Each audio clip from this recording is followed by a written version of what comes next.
আন্তর্জাতিক সংবাদে স্বাগতম। জানিয়ে দিব বিশ্বের আলোচিত কিছু গুরুত্বপূর্ণ আন্তর্জাতিক সংবাদ।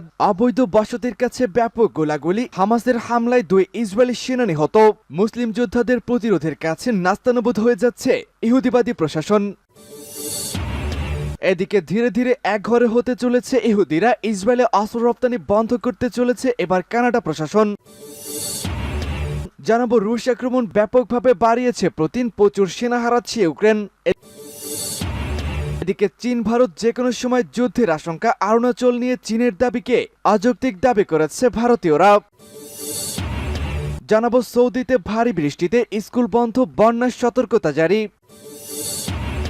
সর্বশেষ জানাবো বিশ্বযুদ্ধের তোড়জোড় শুরু, এবার সুপার লার্জ রকেটের মহড়া শুরু করেছে উত্তর কোরিয়ার নেতা কিম জং উন।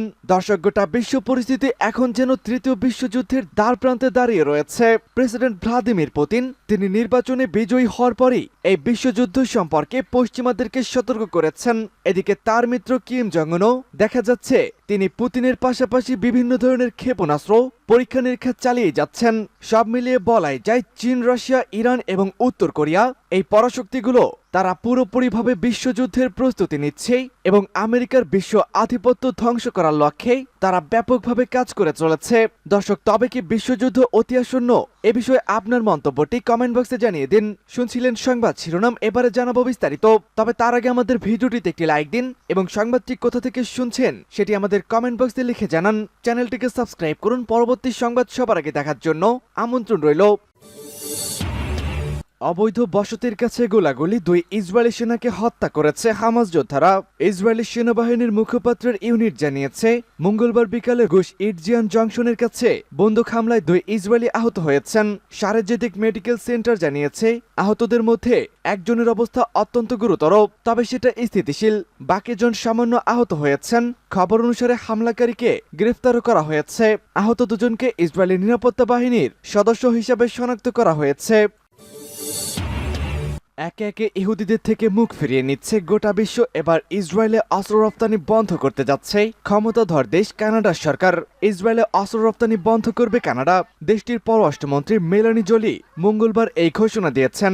এর একদিন আগে ইসরায়েলে অস্ত্র রপ্তানি বন্ধ করার উপর কানাডার পার্লামেন্ট বাধ্যতামূলক নয় এমন একটি প্রস্তাব পাশ করেছে। টরেন্টো স্টারকে জলি বলেন, এটা বাস্তব বিষয়। তিনি ইঙ্গিত দেন যে এই পদক্ষেপ কেবল প্রতীকী হবে না, ইসরায়েল ও ফিলিস্তিনের মধ্যকার সংঘাত নিরসনের দ্বিরাষ্ট্র সমাধানের জন্য আন্তর্জাতিক সম্প্রদায়ের কাজ করার আহ্বানের বৃহত্তর লক্ষ্য হিসাবে ভোটাভুটিও হয়। কানাডা সরকারও দ্বিরাষ্ট্র সমাধান চায়। প্রস্তাবটি উত্থাপন করেছিল মাইনরিটি বামপন্থী নিউ ডেমোক্রেটসরা। তারা কানাডার প্রধানমন্ত্রী জাস্টিন ট্রুডোর লেবার পার্টিকে ক্ষমতায় থাকতে সহায়তা করেছিল, কিন্তু তারা এখন মনে করছে যে ট্রুডো গাজায় ইসরায়েল হামাস যুদ্ধে বেসামরিক নাগরিকদের রক্ষা করতে পর্যন্ত উদ্যোগ গ্রহণ করছে না। গত সপ্তাহে কানাডা জানিয়েছিল তারা ইসরায়েলে জানুয়ারি থেকে অপরাণ খাতে সামরিক রফতানি বন্ধ করে দিয়েছে। লাশ উদ্ধারও কঠিন হয়ে পড়েছে উস্কানি দেয়ার ইউরোপীয় পরিকল্পনা প্রত্যাখ্যান করেছে তুরস্ক। প্রচুর সেনা হারাচ্ছে ইউক্রেন। উত্তর ফ্রন্ট লাইনের কাছে যুদ্ধরত একজন ইউক্রেনীয় সেনা রাশিয়ার বোমা হামলার হুমকি বর্ণনা করেছে টাইমস অফ লন্ডনকে। তিনি বলেছেন যে তারা এত বেশি লোককে হারাচ্ছে যে তাদের সবার লাশও ফেরত আনা সম্ভব হয় না। যুদ্ধটিকে ভয়াবহ হিসেবে বর্ণনা করে লেমুর নামের ওই সৈনিক যোগ করেছেন যে এলাকায় ইউক্রেনীয় বাহিনী মোটেই এগিয়ে যেতে পারছে না, আমরা কেবল অবস্থান ধরে রাখার চেষ্টা করি। তিনি বলেছিলেন, আউটলেট অনুসারে লেমুর ইউক্রেনের খার্কিভ ওভালাস্টের কুপিয়ানস্কি লড়াই করছে, যেখানে সাম্প্রতিক দিনগুলিতে স্টাডি অফ ওয়ার ইনস্টিটিউট রাশিয়ার অগ্রগতির কথা জানিয়েছে। বর্তমানে রাশিয়ান আক্রমণের একটি প্রধান উপকরণ হল গ্লাইড বোমা, যা রাশিয়া গত 3 মাসে ব্যবহার বাড়িয়েছে। এগুলি হল সোভিয়েত যুগের বোমা, যা গাইডেন্স সিস্টেম এবং ইয়ংসির সাহায্যে অনেক দূরের আঘাত আনতে পারে। গত মাস পর্যন্ত রাশিয়ায় যুদ্ধের 3টি প্রধান ক্ষেত্রে এগুলো নিবিড়ভাবে ব্যবহার করেছিল। কুপিয়ানস্ক পূর্ব অঞ্চলীয় শহর, বাকমুত এবং রোবোটাইন একটি কৌশলগত দক্ষিণ পূর্ব গ্রাম, কিয়েভ পোস্ট জানিয়েছে। ইউক্রেন সরকার হতাহতের পরিসংখ্যা প্রকাশ করেনি। ইউক্রেনের 3য় পৃথক অ্যাসল্ট ব্রিগেডের একজন সৈনিক ম্যাক্সিম ঝরিন সেই যুদ্ধের সময় একটি টেলিগ্রাম পোস্টে বলেছিলেন যে গ্লাইড বোমাগুলি যে কোনো অবস্থানকে সম্পূর্ণরূপে ধ্বংস করে দেয়। ওয়াশিংটন পোস্ট জানিয়েছে। অরুণাচল নিয়ে চীনের দাবি অযৌক্তিক মন্তব্য ভারতের পররাষ্ট্র মন্ত্রণালয় বলেছেন, অরুণাচল প্রদেশ নিয়ে চীন অযৌক্তিক দাবি করেছে। চীনের সঙ্গে সীমান্ত থাকা ভারতের উত্তর পূর্বাঞ্চলীয় রাজ্য অরুণাচল সবসময় ভারতের অবিচ্ছেদ্য এবং অখণ্ড অংশই থাকবে। অরুণাচল প্রদেশকে দক্ষিণ তিব্বতের অংশ বলে দাবি করে আসছে চীন, তবে ভারত এ দাবি প্রত্যাখ্যান করে আসছে। তাদের দাবি, অরুণাচল প্রদেশ বরাবরই ভারতের অংশ। ভারতের পররাষ্ট্র মন্ত্রণালয়ের মুখপাত্র রণবীর জয়সওয়াল মঙ্গলবার বলেন, বিষয়টি নিয়ে বরাবর ভিত্তিহীন দাবি করলেই এ ধরনের দাবি কোনো বৈধতা পেয়ে যায় না। ভারতের প্রধানমন্ত্রী নরেন্দ্র মোদী গত 9 মার্চ অরুণাচল সফরে গিয়ে চীন সীমান্তবর্তী সেলা গিরিপথের 13,000 ফুট উচ্চতার দ্বিতীয় সুড়ঙ্গ উদ্বোধন করেন। তারপরই উত্তর পূর্ব ভারতের ওই রাজ্য ঘিরে তৎপর হয়েছে চীনের প্রেসিডেন্ট শি জিনপিং সরকার। গত সপ্তাহে চীনের জাতীয় প্রতিরক্ষা মন্ত্রণালয়ের মুখপাত্র ও উদ্বোধন কর্নেল ঝ্যাং সিয়াওগাং বিবৃতি দিয়ে এক মন্তব্যে বলেন, সীমান্তের সমস্যাকে জটিল করে এমন কোনো পদক্ষেপ নেওয়া থেকে ভারতকে বিরত থাকা উচিত। সীমান্ত এলাকায় তাদের জরুরি ভিত্তিতে শান্তি ও স্থিতিশীলতা রক্ষা করা উচিত বলেও মন্তব্য করেন তিনি। সুড়ঙ্গ উদ্বোধন সীমান্ত উত্তেজনা প্রশমনে দুই দেশের প্রচেষ্টা বিরতি পদক্ষেপ বলে উল্লেখ করেন ঝ্যাং। তার এ মন্তব্যই প্রতিক্রিয়ায় ভারতের পররাষ্ট্র মন্ত্রণালয় মঙ্গলবার ওই কড়া জবাব দিয়েছেন। পারমাণবিক শক্তিধর দুই প্রতিবেশী চীন ও ভারতের 3,000 কিলোমিটার দীর্ঘ সীমান্ত রয়েছে, তবে ওই সীমান্ত ভালোভাবে চিহ্নিত করা নেই। 2020 সালে সীমান্ত সংঘর্ষণ 20 ভারতীয় সেনা এবং 4 চীনা সেনা নিহত হয়েছিল। ওই সংঘর্ষের পর থেকেই দুই দেশেই সীমান্তের বাতিল সেনা ও সরঞ্জাম পাঠিয়ে নিজ নিজ অবস্থান জোরদার করেছে। 1962 সালে দুই পক্ষই সীমান্ত যুদ্ধ লড়েছিল। সৌদিতে ভারী বৃষ্টিতে স্কুল বন্ধ, বন্যার সতর্কতা জারি। সৌদি আরবে আবহাওয়ার ভয়াবহ বিপর্যয় হয়েছে। দেশটিতে ভারী বৃষ্টিপাতে স্কুল বন্ধ ঘোষণা করা হয়েছে। এছাড়া বন্যার সতর্কতা জারি করা হয়েছে।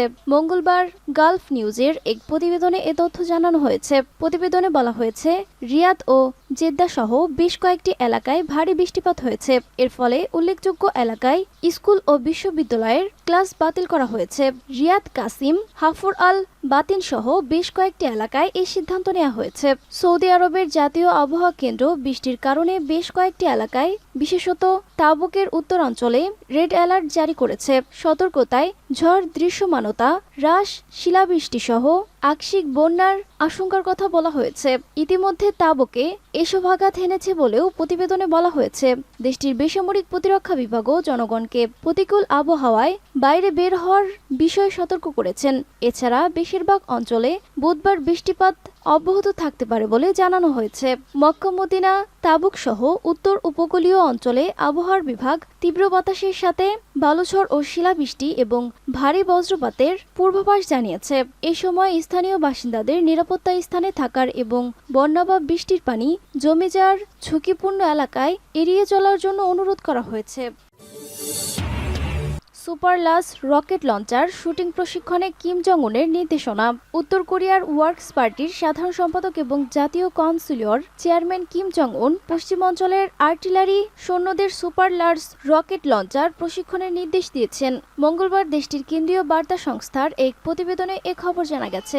খবর অনুযায়ী দেশটির আর্টিলারি সৈন্যরা এই প্রথমবারের মতো পুরো ইউনিট 600 কিলোমিটার ক্যালিবার বিশিষ্ট এই সুপার লার্জ রকেট লঞ্চার ব্যবহার করে সালভো প্রশিক্ষণ পরিচালনা করেছে। প্রতিবেদনে আরও লেখা হয়েছে, কিম জং উন বলেছেন যে তিনি সশস্ত্র সংঘাত এবং যুদ্ধের সম্ভাবনাকে সম্পূর্ণরূপে নির্মূল করতে একটি শক্তি হিসাবে অপ্রতিরোধ্য সামরিক শক্তি ব্যবহার করবেন। তিনি জোর দিয়ে বলেছেন যে এই সুপার লার্জ রকেট লঞ্চারটি যুদ্ধের প্রস্তুতিতে একটি গুরুত্বপূর্ণ ভূমিকা পালন করে এবং এটিকে কেন্দ্র করে আর্টিলারির আধুনিকীকরণ জোরালোভাবে চালিয়ে যেতে বলেছেন।